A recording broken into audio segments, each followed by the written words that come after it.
welcome back to Football League World TV. The start of a new week, which means we've got the weekend review coming up first for you on the channel this week. I am your host, Alfie Burns, and joining me are my two colleagues, Marcus and Billy. Marcus, how are you this morning? Have you had a good weekend? Yeah, really good weekend, thank you. A lot of good neutral viewing in the EFL as ever, so glad to be on reflecting on it this morning. Absolutely. Billy, how about you? You're living life as a Luton fan at the minute, and you're saying it's quite stressful. Yeah, my heart rate's gone up about at least 2 times in recent weeks, and it's hard to sleep at the moment. It's coming to that kind of territory, but yeah, apart from that, some great action in the EFL once again. Absolutely. We're going to be discussing plenty across all three divisions and a little bit on the Papa John's Trophy final between Sutton and Rotherham. From yesterday, as always, we're streaming across Facebook, YouTube and Twitter this morning. So if you're joining us and you were at an EFL game over the weekend, please do get in touch and get yourselves in the comments, and we'll try and get your comments up on show. Without further ado, we're going to kick things off with the Championship.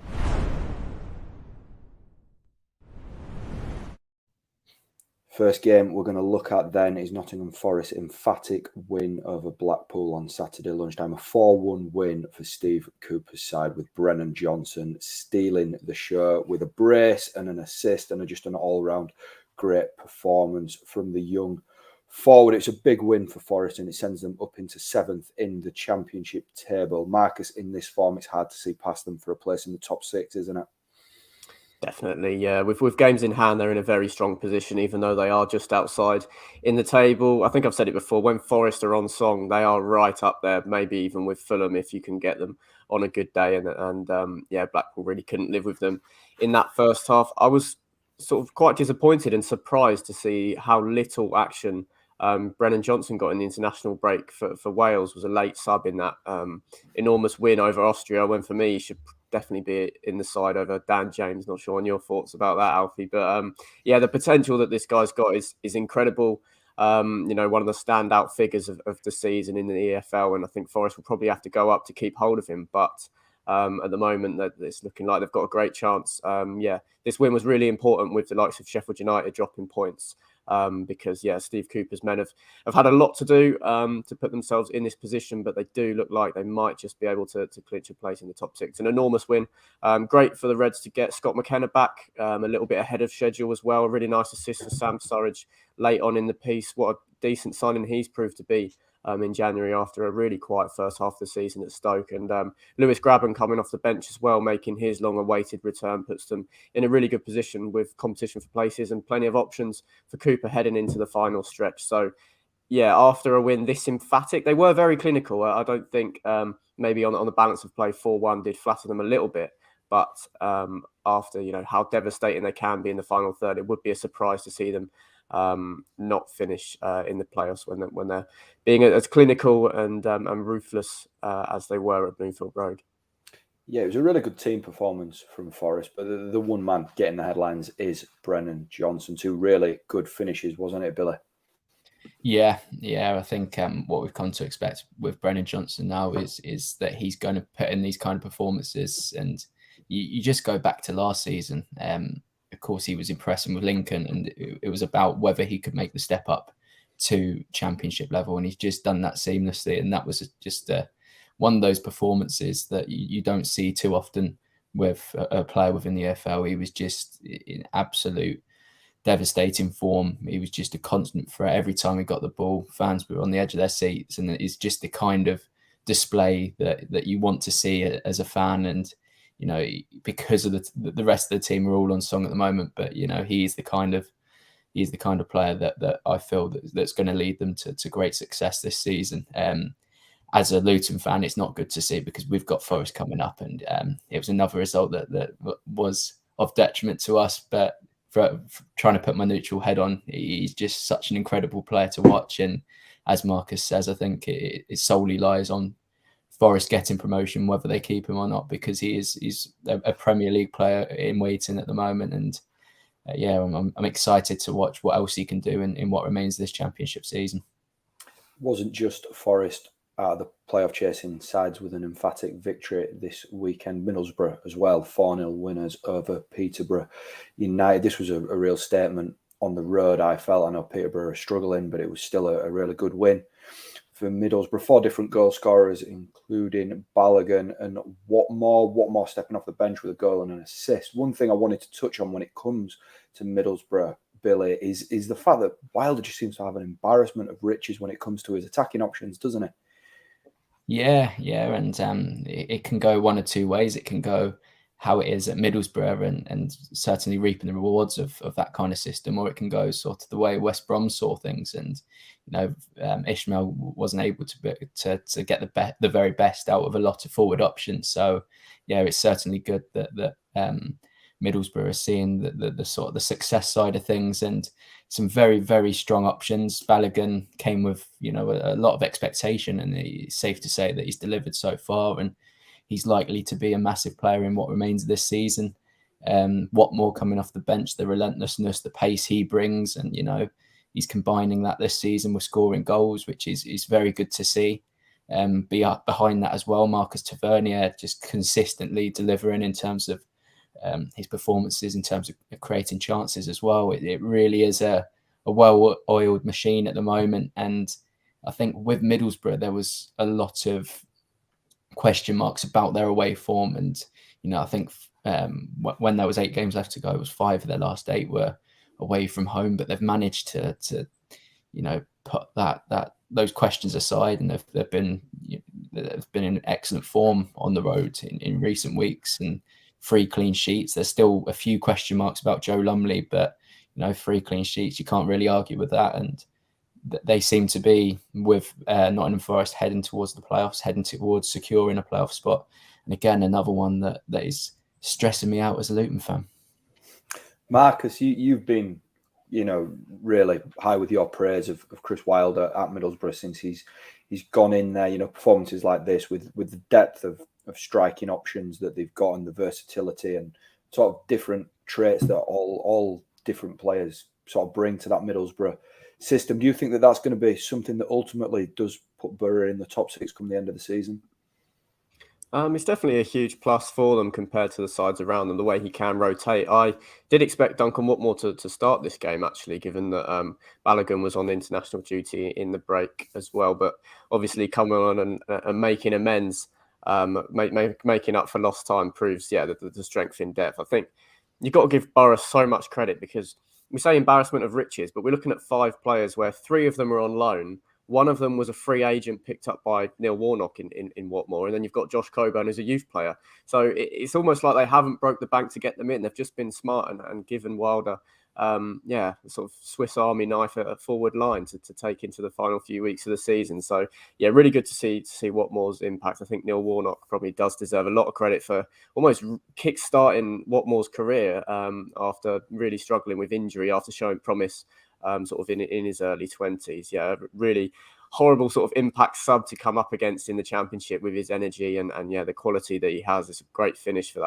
that 4th goal. I think Johnny Howson deserves a bit of praise. I think he's one of those consistent 7 out of 10 every week players that maybe goes under the radar, but even at his age, he's been outstanding this season. And I think the way he holds it together in the middle of the park has seen the likes of Marcus Tavernier and Matt Crooks come on so much, because they have that trust behind them. I think he's really been an unsung hero. I am still worried about Joe Lumley, as always seems to be the caveat to Middlesbrough going on to achieve promotion. Paddy McNair saved his blushes a little bit at 0-0. I think Lumley came out to intercept the ball, ended up passing it straight back to Posh, and had a long shot. McNair managed to backpedal and clear it before going into an empty net. But no, I'm feeling good about Boro. They've got Fulham at home next, which is enormous on Wednesday night. If they can get a win there, I think there's an ounce of belief that they can catch Bournemouth. I think they've got to win every single game between now and the end of the season. I think they've got 7 left. And, I don't think it will happen. But if they can put a marker down and beat Fulham in midweek, I think the cherries start to look over their shoulders, because at their best, and I think on a consistent basis in terms of their base level of performance, Boro have been inside the top 2-3 sides in the division since Wilder took over. So, it's not over yet, but a big game in midweek to try and back up the very impressive result at London Road. So that's Forest and Middlesbrough out of the way then for this review show. Just in a word from both of you, are we expecting them to be in the top 6 come the end of the season, Billy? Yep, 3rd and 4th for me. Marcus? Yeah, definitely. So that might be quite disappointing news for a club like Queen's Park Rangers then, sitting outside the playoffs after a 2-0 defeat to Fulham at the weekend, and Alexander Mitrovic brace, unsurprisingly. The big news coming after this game is that Mark Warburton's job is reportedly on the line. Marcus, do we think that that's justified at this stage? No, it's really angered me, to be honest. I think he'd be a victim of his own success. I think he's done a great job with QPR. I think they've overperformed this season. I think it would be a pretty disgusting decision if they got rid of him at this stage. I think he's had bad luck with injuries as well this season. Seny Dieng's been out. Lyndon Dykes hasn't really been fully fit for the whole season. And you're looking at your best striker there. Obviously, Chris Willock now. He's had no real money to spend. Of course, they've lost players like Eberici Eze and Bright Say Samuel in recent years, and he's still managed to make them improve over that period of time. I think it was May 2019 when Warburton got the job at Queen's Park Rangers, and having let go of Steve McLaren, the club was on a downward trajectory towards what felt like a relegation towards to League One. Maybe not that season, but they were definitely on a downward spiral. And Wolverhampton's completely arrested that slide and has them back pushing towards the top of the Championship. I think it'd be ludicrous if they got rid of him, to be honest. I think he's done a great job, and a poor recent run shouldn't take away from that. You look at the type of squads that in and around QPR in the table and some of the budgets. Obviously, there are some exceptions to that rule, but they're doing well to be competing where they are. And a loss at home to Fulham, where they did have their moments, and of course Fulham have been a class above all season long, really shouldn't be pointing towards Mark Warburton. I think he's doing an outstanding job, and he should maintain full support of the board and the supporters going into next season. The grass isn't always greener. I think Warburton's doing a great job, and it could prove to be a very poor decision if they do get rid of him. Yeah, it's not been a great run for QPR, but they're not out of the top six race by any means at this stage. Billy, do you think it's the right time to be rolling the dice for the R's?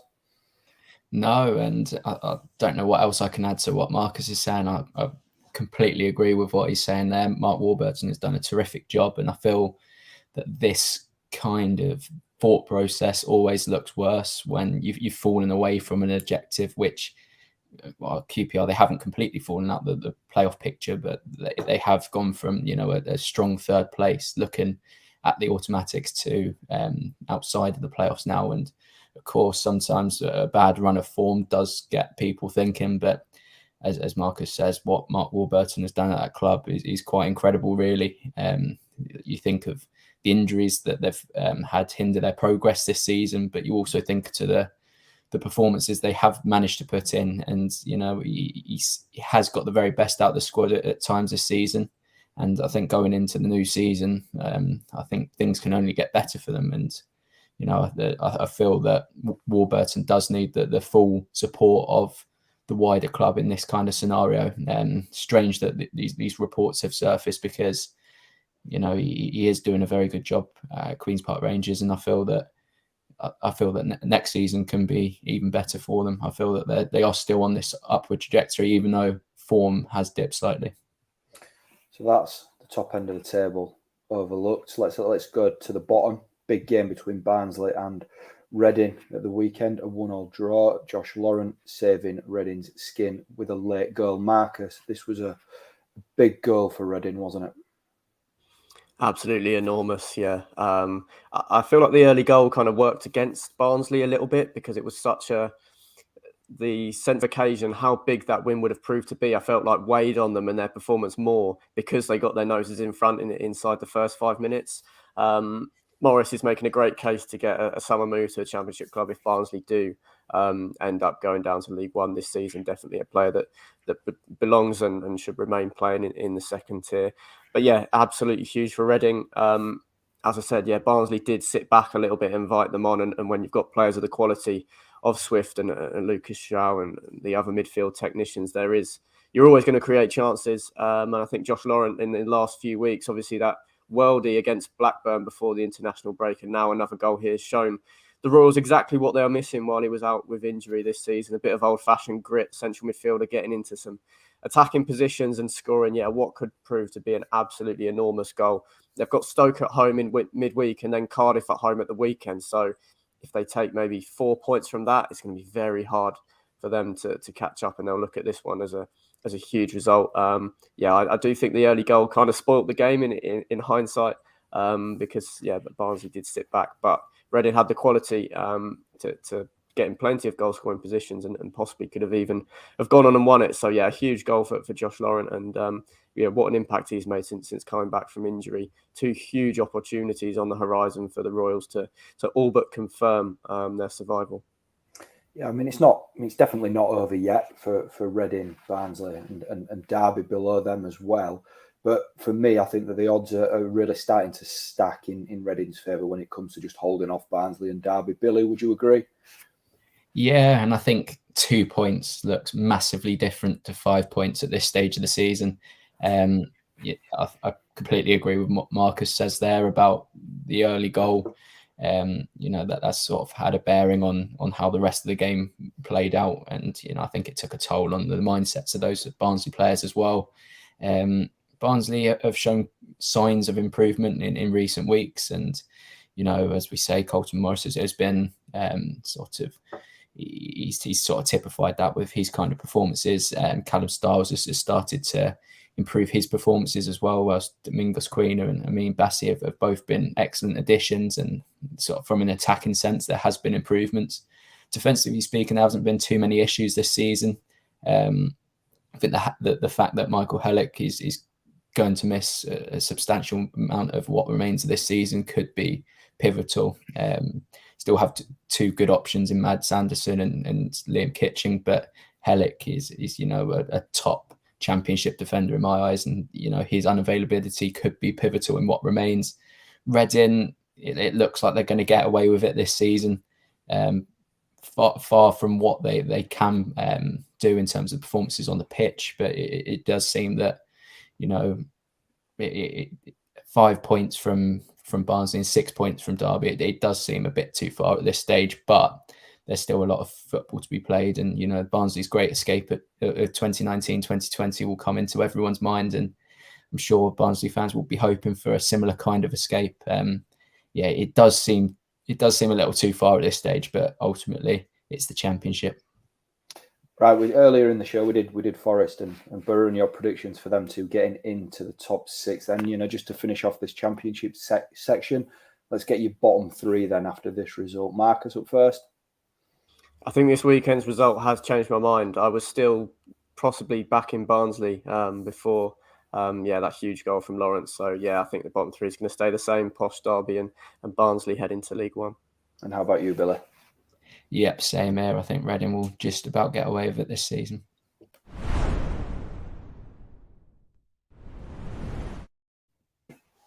Down into League One then, and more big goals. Sheffield Wednesday 2, Wimbledon 1. Lee Gregory with a diving header in the 92nd minute for the Owls to win this game for Sheffield Wednesday. Billy, how important was this win for Wednesday as they look to cement a place in the League One playoffs this season? Yeah, it's massive, not just because it's that additional 2 points at the crunch end of the season, but because of Wimbledon's form in recent months now. You can stretch that into, because it's 20 to 21 games I think now that they haven't been able to secure a win. So it would have been a massive game to ensure that no slip-ups occurred, and it really looked destined to finish 1-1. But a little bit of quality at the end is what changed it. And we're getting to the crunch end of the season where it's all about results. Performances don't go out the window, but they're certainly less important. And I think that's exactly what we've seen here. Barry Bannon once again, just a typical Barry Bannon performance, centre of everything really. He's just such a hard player to come up against in League One. He's been proving that all season, particularly sort of the latter stages. And Bailey Peacock-Farrell's actually worked a lot compared to recent weeks and to what recent form would suggest. I think it was a spirited performance from Wimbledon, and something that will make them realise that the fight is by no means over yet. It might be 4 points, but under Mark Bowen, it could be a season, an end of season to remember. Whilst they do come away with a loss in the 92nd minute. I'm sure they'll take a few positives from that. But for Sheffield Wednesday, adding 2 extra points to their tally with that late winner, it's certainly certainly they come out as winners, and it's a massive result in the complex of the League One playoff race. Yeah, Billy's just sort of touched on it there. This wasn't an awful performance by any means from Wimbledon. I know they've lost, but at this stage of the season, performances kind of go out of the window, and it's a little bit more important to be getting points on the board, coupled with Morecambe's 3-0 win over Burton Albion, which was a little bit of a statement at the bottom of League One, Marcus. It's not been a brilliant weekend again for Wimbledon, despite a decent performance. They're slipping further and further into trouble, aren't they? Yeah, it was quite tough to watch, to be honest. All the players collapsing to their knees after that goal hits the back of the net from Gregory. Really clever bit of play from Callum Patterson to head the ball all the way across the 18-yard box for Gregory to finish. But, when you can't take the points, you've got to take the positives from the performance. And Mark Bowen has got a reaction.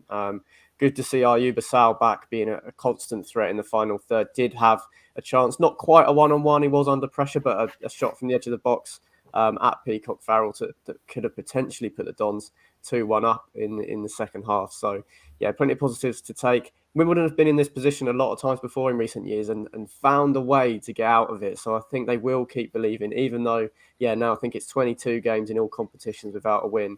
They do have a chance to turn it around, hosting Charlton, of course, in midweek, aside with nothing to play for, which at this stage of the season is one of the nicer games, really.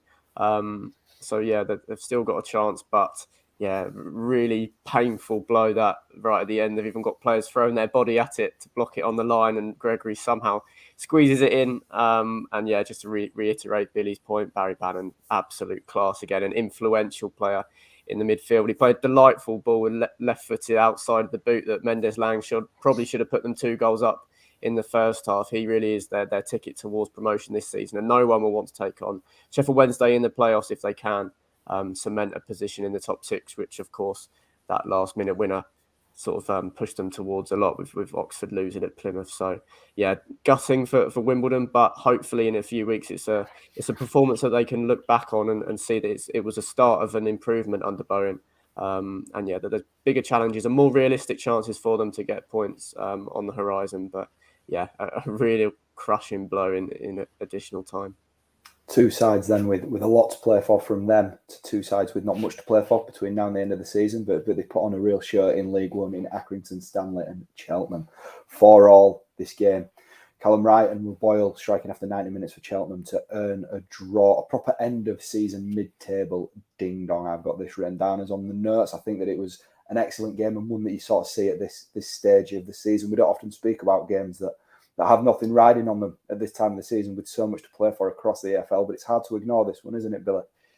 Yeah, 100%. It's the exact kind of game that you want to be played out by teams that are already on the beach, and just lots of goals, lots of other bits of action as well. It really was good for the neutral. I think with Accrington as well, it's whilst you can't really get too concerned with anything at this point of the season, the fact that they have conceded 4 goals 3 times in their last 6 games, I think that's quite a telling factor, something that they'll be eager to address in the off season, and something that they'll try to avoid when the new season comes around, because you look at these 2 teams, and whilst they don't have the budgets of the clubs around them, the clubs sort of pushing for promotion, they'll be have one eye on the playoff places, I believe, next season. And I'm sure that whilst not too many people associate them with being clubs that will push for the playoffs, they've definitely got the backbone there. They've got the sort of structure in place to go on and surprise a few. So a really entertaining game. Accrington, they'll be very disappointed going 2 goals ahead twice and not being able to secure the win. Very, very harsh handball and subsequent red card, I think, from Ross Sykes there. And I think that might be where Accrington fans will place their blame in this one. But Cheltenham, again, and another side that have really impressed me this season. Showed spirit, showed great resilience in this game, and sort of typified their season, really. As I say, tremendous spirit in that squad, and would not surprise me next season to see Cheltenham really, really kick on. What about you, Marcus? Quick word on this game. Yeah, it's just a lot of fun, really, wasn't it? You got a great own goal in there from Chapman. I think put Accrington Stanley 3-1 up. Strikers finish from the penalty spot, and then another strikers finish. You got Will Boyle, a centre back, Cheltenham captain, with a brace. Sort of slotting the ball into the bottom corner with his left foot to get a brace and equalise in 99th minute or something like that, I think. And then obviously a red card. What more could you want? But Alfie May deserves a mention. I think 24 goals in all competitions, got an assist in this one as well. What a season he's having, and could be an integral figure if Cheltenham are to build on from this next season. But yeah, 12th place is still up for grabs, so still a little bit to play for. Can say you finished in the top half, but no, yeah, a lot of fun at the Crown Ground, and I'm sure there'll probably be more because Cheltenham drew 5-5, if you remember, in mid-February at Wickham. So definitely potentially a team to follow in the final few weeks.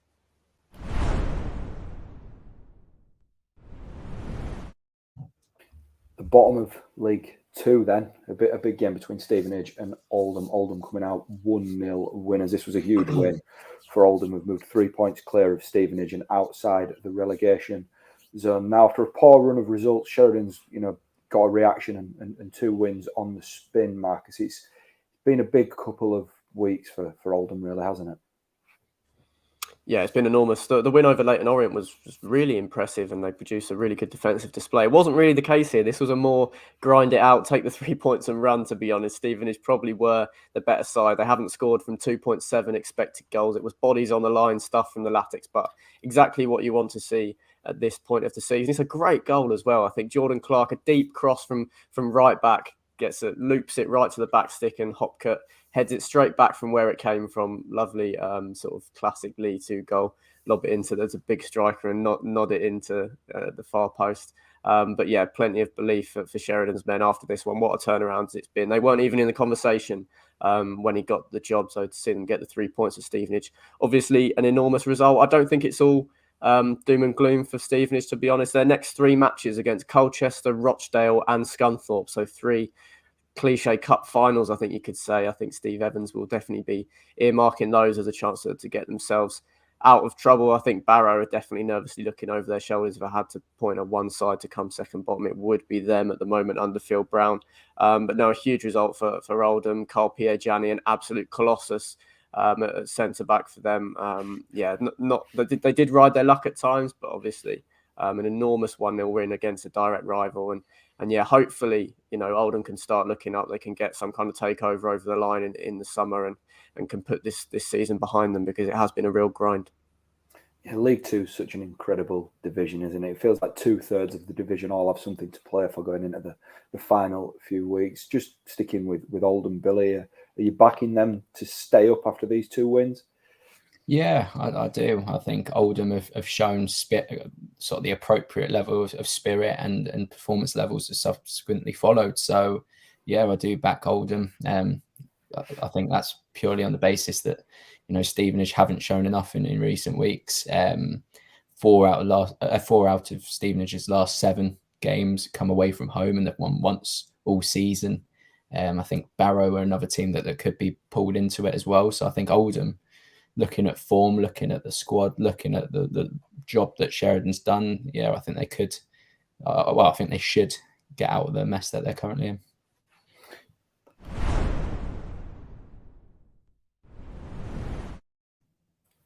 Finally, to Wembley, then there was the Johnson's Paint Trophy. I'm going back a few years there. Papa John's Trophy final between Rotherham United and Sutton. 4-2 win for Rotherham after extra time. We'll come on to the Millers in a moment. We'll start with Sutton, Marcus. They look to have this game won at the end of normal time, but what an achievement for them, just getting to this stage of the cup competition and mixing it with a club like Rotherham, who a lot of us feel are maybe destined back for the championship again. Yeah, definitely can leave Wembley with their heads held high. They've gained so many admirers for so many different reasons this season of Sutton. I'm always trying to keep a neutral head on, but I was gutted to see that late equaliser, to be honest. They've come so close. Donovan Wilson with a great opener as well. Sort of player that's gone under the radar this season. We've been talking about Ajiboye and Isaac Alaufe quite a lot, but Wilson's popped up with some crucial goals as well. Then Craig Eastman, what a journey he's been on in his career. Popping up with a fairy tale goal to give them a lead. And then they're so unlucky, really. Obviously, Ben Wiles scores one of the best goals he's going to score in his whole career to level things in the first half, and then all the way to the 96th minute, holding on at 2-1. And yeah, I'll say 2-2 with the equaliser. It comes off Dean Bizanis' shoulder and into the top corner. If it's literally an inch lower, it probably just bounces straight off his chest and out. So yeah, frustrating in that regard. Obviously, they've made history, the first club in their first season in the Football League to get to Wembley, so that deserves a lot of credit in the first place. And hopefully, Matt Gray's still going to be there to carry on their upward trajectory next season. I do think there's more life in them yet in the playoff race. I know they've slipped down to about 10th, I think, and some sides with games in hand are in a better position, but they'll definitely, I think this performance, despite losing it late on, can still have a rallying effect, and they can kick on towards the end. But, you know, fair play to Rotherham. They have been probably the best team in the League One and League Two this season. Ogbene's goal in extra time is outstanding as well, and sort of demonstrated the individual quality between the two sides. But Sutton went toe-to-toe to them and came so close. So, yeah, definitely hold their heads up high, and are still a team to watch, I think, in the closing exchanges of the season. On to Rotherham then, Billy. They've got other priorities, you know, this season, and a place in the Championship is what they set out for at the start of the campaign. But you can't really take days for Wembley and trophy wins for granted, can you?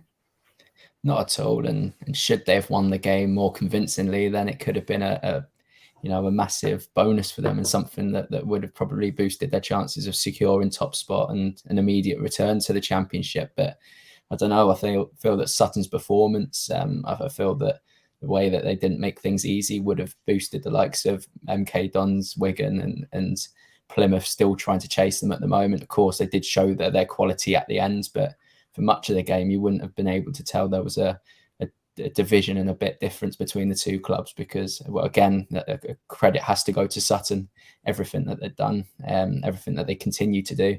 But yeah, as you say, Rotherham's quality showed at the end. I think Ferguson coming on, I think that was a good sort of turning point for them, of being with his brilliant strike. And you think that 96th minute strike, you feel that if he would have placed the ball anywhere else than the shoulder of the Sutton goalkeeper, it wouldn't have gone in, because he had two players on the line, and it managed to squeeze into that tiny gap right in the top corner. So a good enough performance from Rotherham. Of course, they deserve every bit of success they're seeing at the moment. A really good football club, a really, really good manager, but yeah, far from their best performance. But sometimes that's what happens at Wembley. Sometimes that's what happens in those big moments, those big cup finals. But ultimately, they had enough in the end to get over the line and lift the trophy. Absolutely. Congratulations to Rotherham from everybody at Football League World.